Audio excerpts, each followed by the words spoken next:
வணக்கம் மக்களே, அனைவருக்கும் வணக்கம் and welcome back to our channel. என்னுடைய சேனலை சப்ஸ்கிரைப் பண்ண உங்க எல்லாருக்குமே ரொம்ப நன்றி. இன்னைக்கு நம்ம சேனல்ல பார்க்க போறது என்னன்னு பாத்தீங்கன்னா, ரொம்பவே டேஸ்ட் அண்ட் ஈஸியா ஒரு குவிக் டைம்ல செய்யக்கூடிய ஒரு லஞ்ச் பாக்ஸ் ரெசிபி தான்.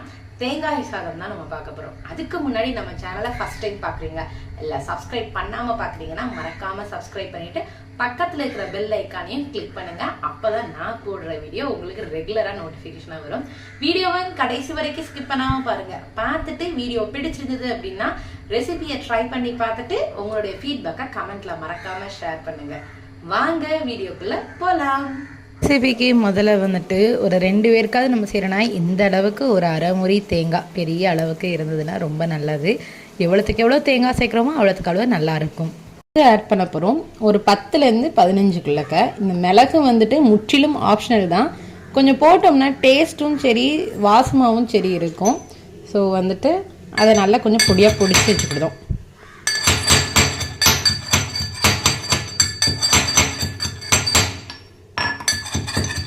ரொம்ப மைய வேண்டாம், 1-2 உடஞ்சா மட்டும் போதும்.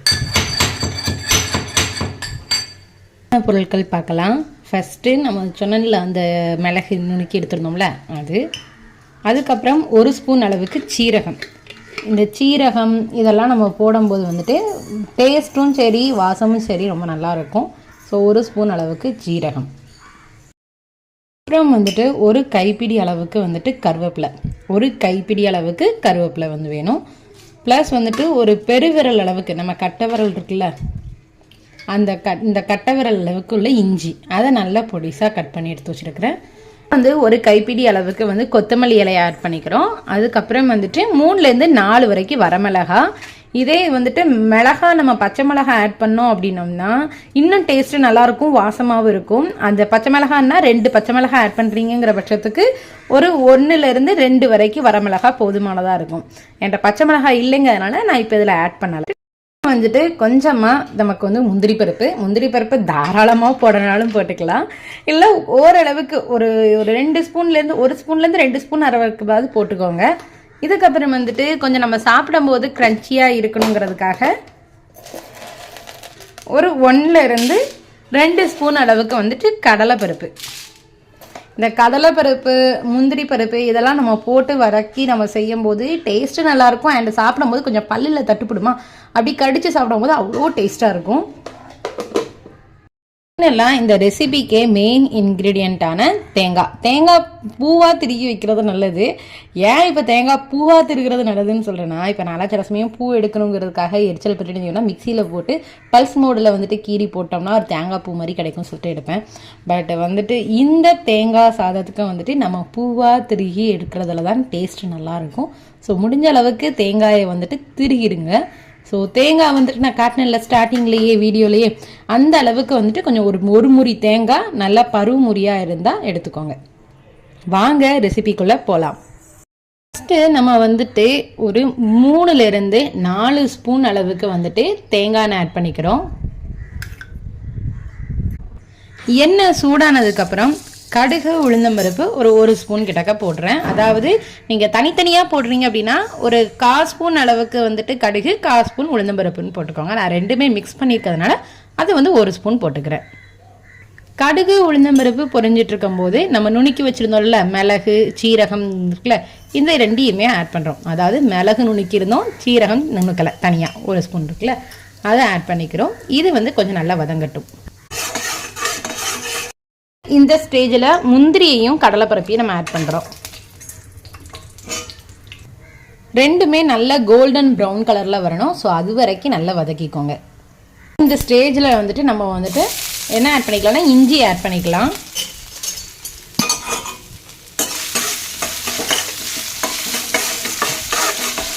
நீங்கள் மிளகா வச்சுருந்தீங்க அப்படின்னீங்கன்னா மிளகாயும் இந்த ஸ்டேஜ்லேயே நீங்கள் ஆட் பண்ணிக்கோங்க.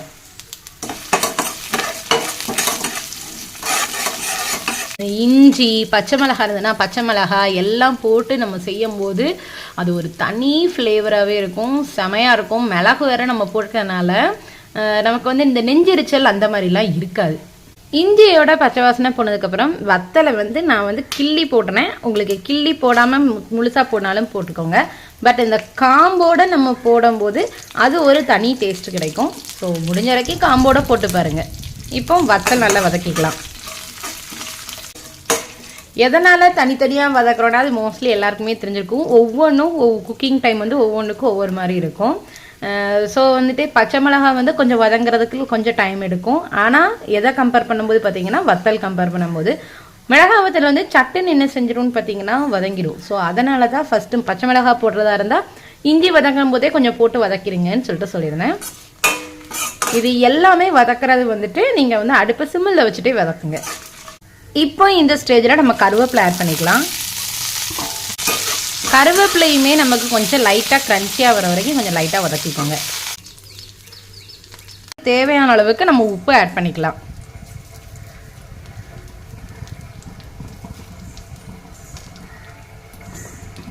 இப்போ இந்த ஸ்டேஜில் வந்துட்டு நம்ம காயப்பொடி ஒரு 1/4 ஸ்பூன் கிட்டக்க நம்ம ஆட் பண்ணிக்கிறோம். நான் வந்துட்டு இன்க்ரீடியன்ஸ் சொல்லும்போது சொல்கிறதுக்கு வந்துட்டு மறந்துட்டேன். ஸோ வந்துட்டு ஒரு 1/4 ஸ்பூன் அளவுக்கு காயப்பொடி ஆட் பண்ணிக்கலாம்.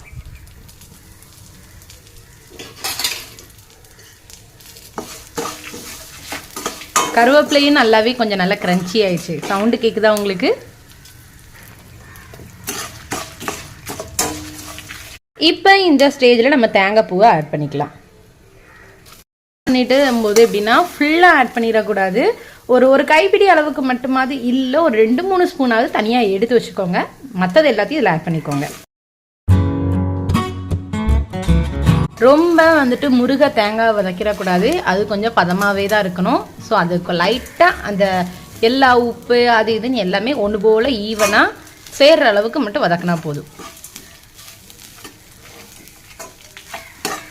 இப்போ இந்த ஸ்டேஜில் நம்ம ஆல்ரெடி குக் பண்ணி வச்சுருந்தா ரைஸை ஆட் பண்ணிக்கலாம்.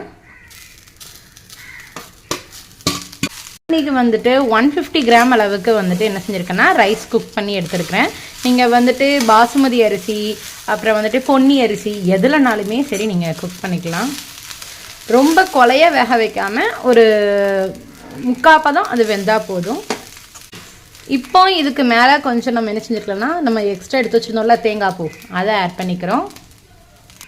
ஃபைனலாக கொத்தமல்லி இலை, கொஞ்சமாக நெய் வந்து ஆப்ஷனல் தான், வேணும்னா ஊற்றிக்கோங்க. நீங்கள் தேங்காய் எண்ணெய் கூட கொஞ்சம் 1 ஸ்பூன் கிட்ட ஊற்றிக்கலாம். கொஞ்சம் அந்த ஃப்ளேவர் நல்லா இருக்கும், அதனால தான். இப்போ எல்லாத்தையுமே ஈவனாக நம்ம வந்து கிளறி விடுற வேண்டியதுதான். ரெசிபியோட நம்ம வந்துட்டு ஃபைனல் ஸ்டேஜுக்கு வந்தாச்சு. அடுப்பை வந்துட்டு நீங்கள் சிம்மில்லையே வச்சு தான் நம்ம செஞ்சுட்ருக்கிறதுனால வந்துட்டு சட்டுன்னு அடியில் பிடிக்காது. ஸோ நான் இப்போ வந்து அடுப்பை வந்துட்டு ஆன் பண்ணி தான் வச்சுருக்கேன். ஏன்னா ரைஸ் வந்து நான் குக் பண்ணி ரொம்ப நேரம் ஆயிடுச்சு அப்படிங்கிறதுனால கொஞ்சம் ரைஸ்லேயும் சூடு ஏறணும் அப்படிங்கிறதுக்காகத்தான். அடுப்பை சிம்மில்லையே வச்சுட்டு நீங்கள் கிளறும் போது கட்டாயம் வந்துட்டு என்ன செய்யாதுன்னா அடி பிடிக்காது. இது இப்போ கிளறும் போதே பார்த்தீங்கன்னா எல்லாத்தோட அரோமாவும் நல்லா வருது.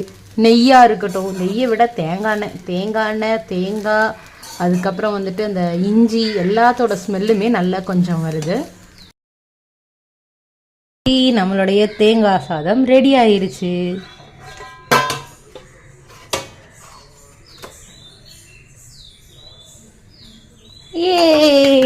கரெக்டாக எடுத்துட்டேன்.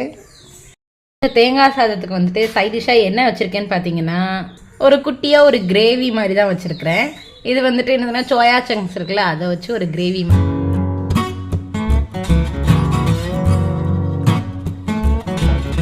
பார்க்குறியா? ஏன் சாமிக்கு இல்லது, இது நமக்கு இப்போ சாப்பிட்றது தான். சாமி கும்பிட்டாச்சு. இங்கே இருக்கு. நீ வாங்கினேன்னா நான் உனக்கு ஒரு சர்ப்ரைஸ் தருவேன். நீ வாங்கிட்டு எப்படி இருக்குன்னு சொல்லு. It's time to taste. எப்படி இருக்குன்னு டேஸ்ட் பண்ணி பார்க்கலாம். இதுக்கு வந்து சைட் டிஷ்ஷாக இந்த கிரேவி தான் வைக்கணுங்கிறதுலாம் இல்லை. நீங்கள் வந்துட்டு உருளைக்கிழங்கு ஃப்ரை ரொம்பவே சூப்பரான அருமையான காம்போவாக இருக்கும். நான் இது இன்றைக்கி நைட்டு சப்பாத்திக்கு சேர்த்து பண்ணி வச்சுருக்கேன், வேறு ஒன்றும் இல்லை. ஓகே, வாங்க டேஸ்ட் எப்படி இருக்குன்னு பார்க்கலாமா?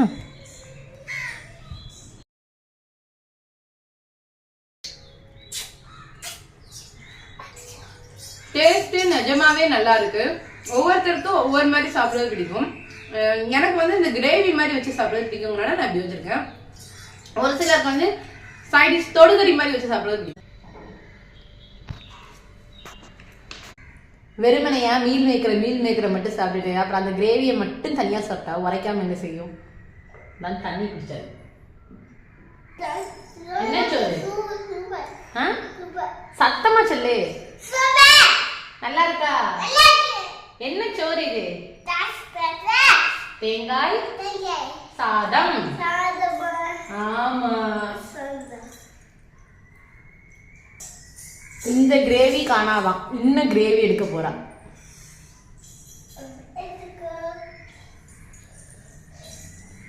இங்க ஆல்ரெடி இவ்வளோ கிரேவி இருக்கு. இந்த கிரேவி காணாதான் இந்த அம்மாவுக்கு. காரணம் என்னன்னா இங்க மீல் மேக்கர் வந்து காலி, ஒன்னே ஒண்ணுதான் இருக்கு. இது பேர் என்ன? ஆனா மேடம்க்கு இது பேரே சொல்ல தெரியாது. ஆனா அது வேற. இது பேர் என்னது? Soya chunk. ஓகே மக்களே, ஃபைனலாக நம்ம வீடியோட எண்டுக்கு வந்தாச்சு. இந்த வீடியோட வந்துட்டு சில பொருட்கள் வந்து சிலர் சேர்ப்பாங்க, சிலர் சேர்க்காமலும் இருக்கலாம். இந்த மிளகு, ஜீரகம், அப்புறம் காயப்பொடி இதெல்லாம் கூட நிறைய பேர் சேர்க்க மாட்டாங்க, சிலர் சேர்ப்பாங்க. இந்த ரெசிபி வந்து எங்களோட அம்மாச்சி இருக்காங்கல்ல, அவங்களோட ரெசிபி தான்.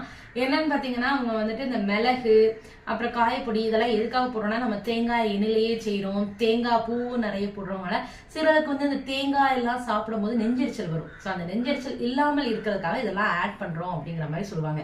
ஸோ அவங்க பண்ண மெத்தட் தான் நான் ஃபாலோ பண்ணி இதெல்லாம் பண்ணியிருக்கிறேன். உங்களுக்கு இதில் ஏதாவது கருத்துக்கள் இருந்ததுன்னா தாராளமாக நீங்கள் வந்து கமெண்ட்ல ஷேர் பண்ணலாம். உங்களுக்கு வேற ஏதாவது இந்த மாதிரி தேங்காய் சாதம் ரெசிபி வேற ஸ்டைலில் பண்ணாலும் அதையும் நீங்கள் தாராளமாக சொல்லுங்கள். நான் அதை வீடியோவாவோ இல்லைன்னா ட்ரை பண்ணி பார்த்துட்டு ஃபீட்பேக்காவோ கட்டாயம் ரிப்ளை பண்ணுவாங்க. நானும் அதை தெரிஞ்சுக்கிடுவேன்ல, அதுக்காக தான் சொல்கிறேன். இந்த வீடியோ உங்களுக்கு பிடிச்சிருந்தது அப்படின்னா லைக் பண்ணுங்க, கமெண்ட் பண்ணுங்க, ஷேர் பண்ணுங்க. மறக்காம உங்க ஃப்ரெண்ட்ஸ் அண்ட் ஃபேமிலிக்கு கட்டாயம் இதை ஷேர் பண்ணுங்க. அண்ட் சப்ஸ்கிரைப் பண்ணலைன்னா சப்ஸ்கிரைப் பண்ணிட்டு பக்கத்தில் இருக்கிற பெல் ஐக்கானையும் கிளிக் பண்ணிக்கோங்க. அப்பதான் நான் போடுற வீடியோ உங்களுக்கு ரெகுலரா நோட்டிபிகேஷனா வரும். ஓகே மக்களே, இன்னொரு இன்ட்ரெஸ்டிங்கான வீடியோல பார்க்கலாம். அது வரைக்கும் உங்களிடமிருந்து விடைபெறுவது உங்கள் லக்ஷ்மி. தேங்க்ஸ் ஃபார் வாட்சிங்.